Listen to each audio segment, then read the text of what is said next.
but you talk about this whole idea, one of your lessons from your father was this idea of follow up, right? And Mhm. so I think the same is true in our communications world, whether it's crisis management or otherwise. I mean, I think crisis management though is a great example, right, on the follow up side. This should be part of the training and the conditioning as well. It's a muscle that you have to kind of train and condition yourself to do. But that follow up is key because the best way to end a crisis is with some kind of follow up or action, right? So if Okay. you think about stories that kind of just continue to linger out there in the media, right, that just are like death by 1,000 cuts or death by 1,000 tweets or stories, right? The ones that just never seem, you're like, wow, this story is just it's not going to age well, right? Because it's just like the media just keep another New angles, new perspectives, new problems. yeah, that poor company or leader is just a punching bag, right?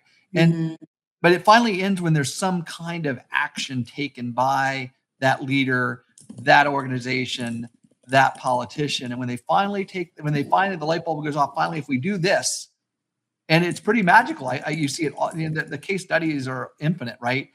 When a company finally does something, then the story goes away. The influencers and the media and everyone else finds something else. They find another shiny object to go chase, right? But until this whole idea of hoping it'll just go away and that they'll focus on something different in this kind of short attention span world, I don't really buy that because I've lived in that world before, and I have seen how it really does take some kind of action on the part of the organization to really kind of put a pin in whatever the situation might be.